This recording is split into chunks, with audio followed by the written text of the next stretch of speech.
Selamat pagi, ketemu lagi dengan saya Novi di podcast Puskesmas Cilacap Utara 1. Kali ini saya ditemani dengan Dokter Sultan. Dokter Sultan di podcast Puskesmas Cilacap Utara 1. Apa ya dok, kira-kira topik apa yang akan kita bahas di pagi hari ini? Saya ingin membahas tentang hipertensi karena di Puskesmas Cilacap Utara 1 lumayan banyak ya pasien hipertensinya. Oh iya, selain hipertensi ada lagi mungkin dokter? Untuk penyakit-penyakit kronis yang lain yang paling banyak itu diabetes juga masih banyak. Ternyata ya di Cilacap tuh banyak sekali penyakit hipertensi dan diabetes. Ini. Dokter Sultan, ini logatnya kok bukan orang Cilacap apa ya? Iya, saya dari Aceh. Wah, ternyata jauh pemirsa. Dokter Sultan ini asalnya dari Aceh. Kok bisa dok terdampar di Cilacap di sini? Jauh banget. Terdampar karena program internship. Oh iya. Terus nanti cita-cita balik ke Aceh apa mau di Cilacap aja nih?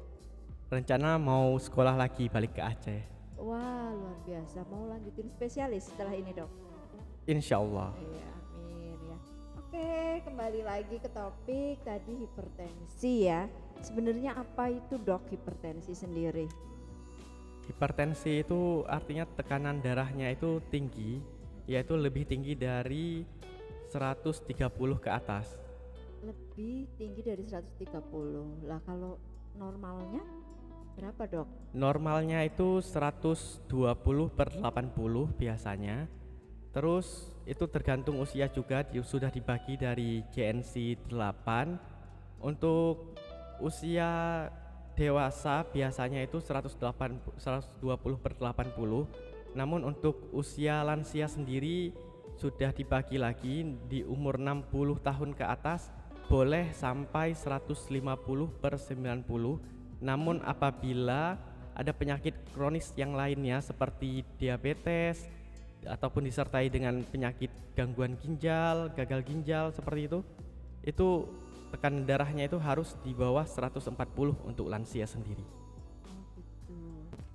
Tapi kebanyakan penderita hipertensi rata-rata lansia atau bisa dari usia muda dok?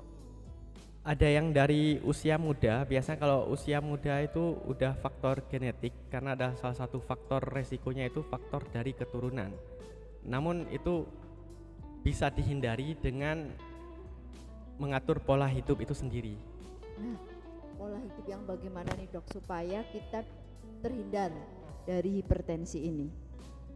Biasanya salah satu faktornya itu adalah isi piring kita. Salah satunya itu adalah kurangi makan asin-asin karena asin itu sifatnya menyerap cairan. Semakin banyak cairan yang diserap, tekanan darah kita makin tinggi. Itu. Kemudian bisa kita lakukan olahraga, tidur teratur, kurangi pikiran yang membuat stres. Oh ya, jadi memang faktornya banyak ya dok ya, bukan hanya makanan ya. Iya. Ternyata banyak sekali faktor-faktor yang mempengaruhi hipertensi. Nah kalau diabetes sendiri dok, sama atau tidak dengan hipertensi? Beda. Kalau diabetes itu yang meningkat itu gula darahnya, gula darah yang terkandung di dalam darahnya itu sendiri. Oh begitu. Kalau gula darah sendiri kapan dikatakan tinggi dan normal dok? Itu tergantung pemeriksaannya itu jenis apa. Kalau misalnya pemeriksaannya gula darah puasa, normalnya itu di bawah 110. Tapi kalau misalnya gula darah sewaktu bagusnya itu di bawah 140, namun masih ada toleransi hingga di bawah 200. Betul sekali. Sekarang juga banyak ya dok, usia-usia muda sudah terkena diabetes juga ya dok? Benar, salah satunya adalah sama seperti hipertensi, ada faktor genetik sebelumnya, terus ditambah dengan pola dari makanan sehari-hari, pola hidupnya juga nggak bagus, jadi usia muda gampang terserang. Tapi ada juga diabetes yang tipe 1 yang menyerang sudah dari kecil karena kegagalan organ dari kecil. Oh iya, berarti ada yang memang dari kecil. Ada. Kalau misalnya dok, satu orang itu mungkin nggak sih terkena hipertensi juga terkena gula gitu, komplikasi seperti itu bisa nggak dok? Sangat mungkin karena mereka berdua ini saling melengkapi gitu untuk penyakit itu sendiri. Si diabetes ini membuat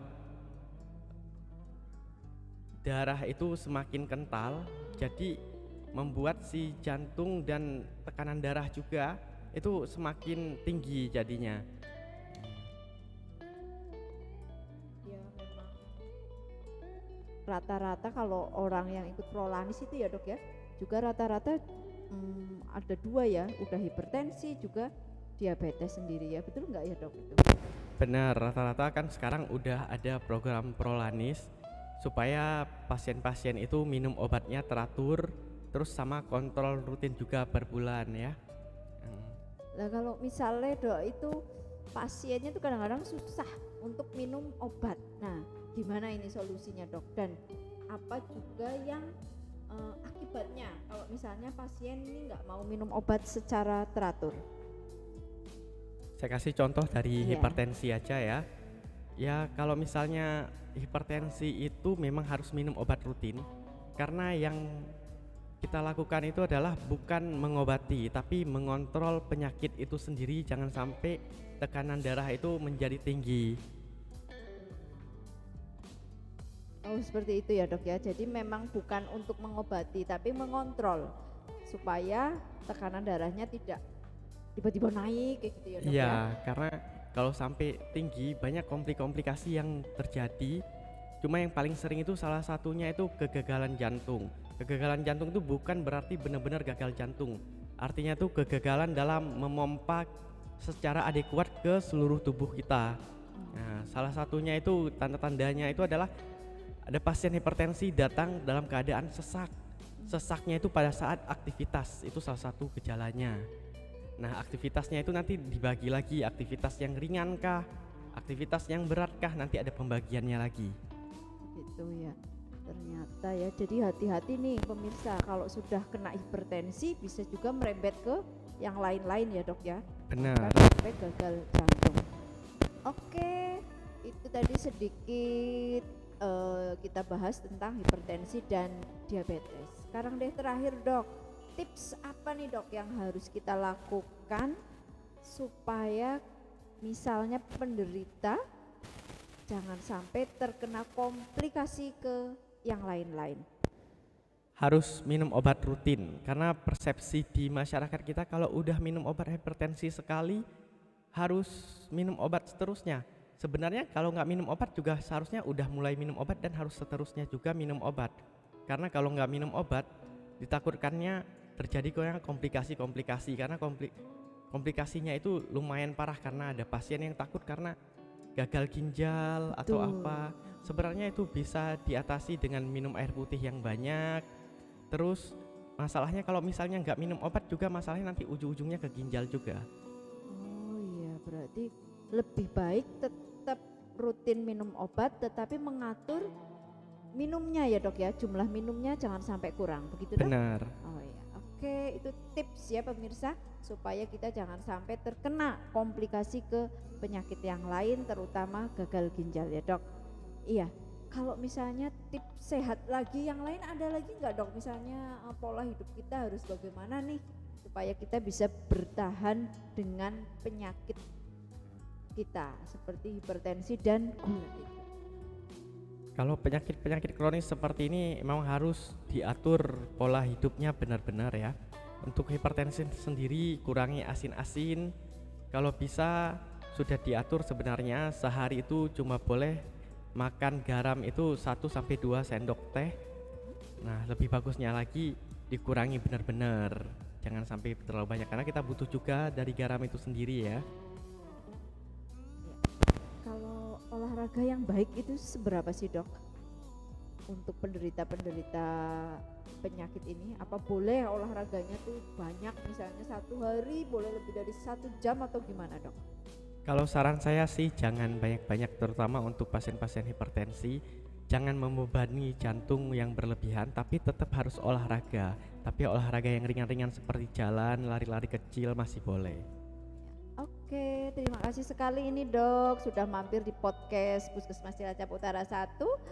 Semoga ilmu yang kita bahas pagi ini bermanfaat ya untuk pemirsa semua, dan jangan lupa subscribe YouTube Puskesmas Cilacap Utara 1 dan like, komen YouTube kami. Terima kasih. Wassalamualaikum warahmatullahi wabarakatuh.